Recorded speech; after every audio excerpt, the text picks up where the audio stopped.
Am I blurry? I wonder. Maybe not. Good morning, everybody. Let's see. Let me try and share this that I never share with anyone. I'm coming back, you guys.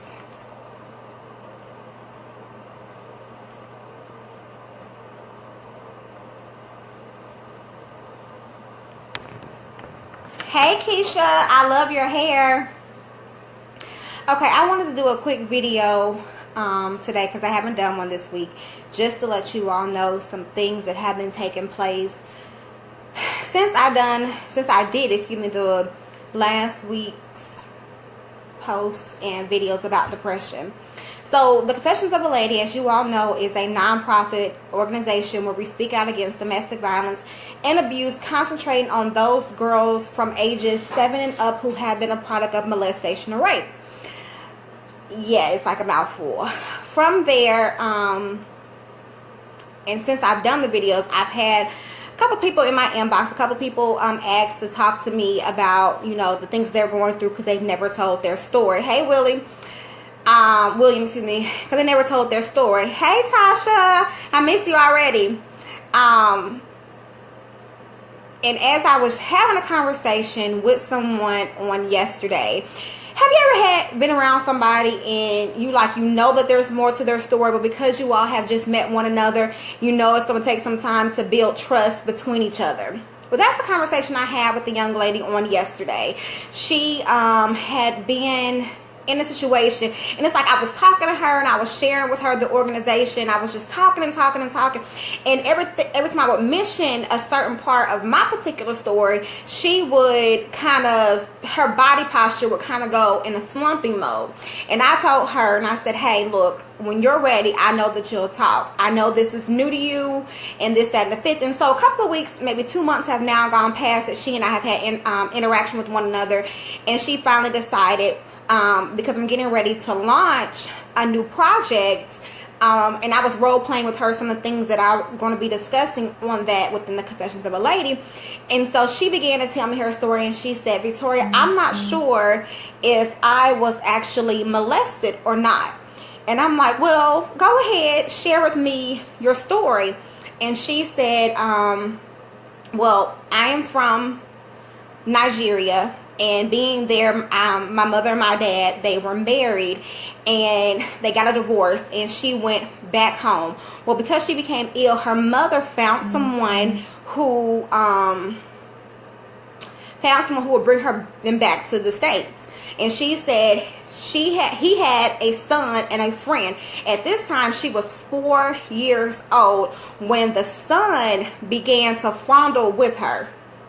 She was 4 years old when the son began to fondle with her. And she said because she was so young, she didn't really know what was going on. She can remember the guy, the boy, his guy now, the boy and the friend looking to try to see if it was in. And she was said because it wasn't intercourse, she was not sure if it was molestation or if it was rape. And she said, well, it went on, her mother and this guy, they lived across the hall from each other, and it went on for several years. And I'm like, well, because it's not a family member, it's not molestation, but it's for sure rape. She said, well, after about a year or so, the guy, the little boy, dad found out. Here's where I went from 0 to 100 and was irate. She began to say that after the son got a whooping, the dad made her perform oral sex on her. Right. So she went from being tormented with the son to being tormented with now the dad. So I wanted to let you all know that you are not alone. And sometimes when we are young, we put in our mind that these things that did not happen to us because we are afraid of what people may say. So So it went on, the conversation went on, and I asked her, and she began to cry. And she said, I don't know where these tears are coming from. And I began to share with her, if these are things that you have never spoken about, or these are things that you have never dealt with, and you're just covering them up, you need to seek help. And I was like, you may not be in a state of depression right now. I was like, but you have several jobs. Not one, not two, not three, plus you go to school. I was like, so unbeknownst, you have all these jobs because you never want to feel a sense of that you don't have because of what happened to you when you were a child. I told her, I'm not saying that you need to go off and get on medication. I'm not saying that you need to go off and be committed to a hospital because you're not crazy, but you need to deal with those emotions. And I was like, you would be amazed.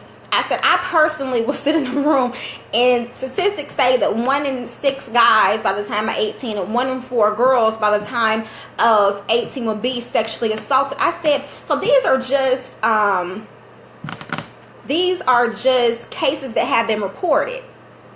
Cases that have been reported. And I said, it's not okay, but it's okay to talk about it. I was like, because you never know, telling your story will help someone else. Because sometimes we think that because it happened, we were so young that it didn't happen, that we just had a vivid imagination, and that, you know, we just go on with life as if things never happened. But now, she went on to share with me what all her friends were 10 and 11 and 14 and 15 were having their first kiss. She's thinking, well, I've already done that. I didn't have that intimate moment because it was taken from me at such a young age.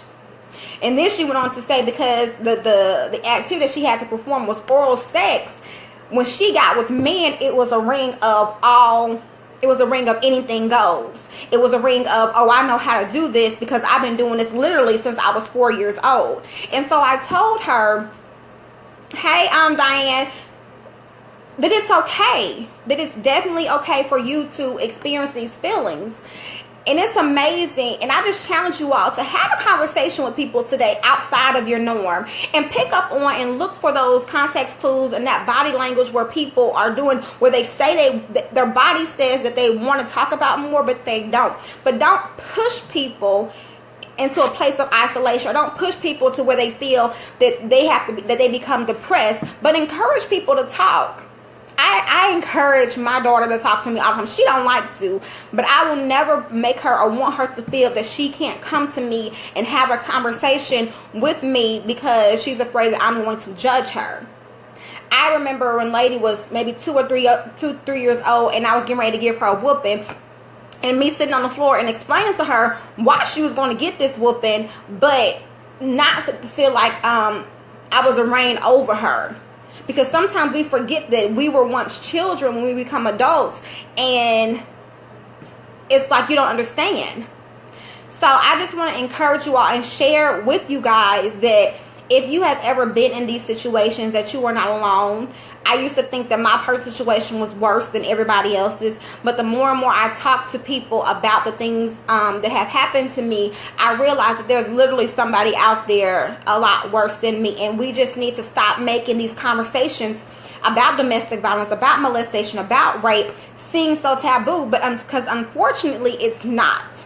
It happens every day. Every 9 seconds, someone becomes a product of domestic violence. 1 in 4 girls are a product of some kind of sexual assault before the age of 18. And I'm very sure that it's probably a lot more than that. But again, these are cases where people are afraid to talk about. Who would have ever thought? I knew that there was something off and deeper into this particular female, but I never knew, or I never would have guessed that it was at the age of 4 that she was sexually assaulted. At 4 years old, you're barely knowing how to tie your shoe. You're off in pre-K. You should be learning how to color inside the lines, but she was off having to give oral sex to who her mother entrusted. Hey, Shawnee. So I want to encourage you all to have those conversations with your children early on and build that line of communication, because it's much needed. And I'm sure that her story is deeper, and she's agreed to talk live about it because she feels that her story will help other people. In the comments of this video, there is a bit.ly from the videos that I did on last week for you to get a free ebook for 10 ways to cope with depression. These are the 10 ways that have helped me along the way when dealing with depression to cope with, and I shared them in the video just so that you can have something tangible. If you want to print them out and actually use them, you can. It'll send you to opt into our newsletter, and you will receive a link for the actual, or excuse me, a download PDF for you to download the 10 ways of coping of how I did it. So as always, I wanted to encourage you all to have open lines of communication, to know that everything that you've gone through was better for your purpose, and it's better for you for who you are today. Though it may not seem like it, it has been. Bye.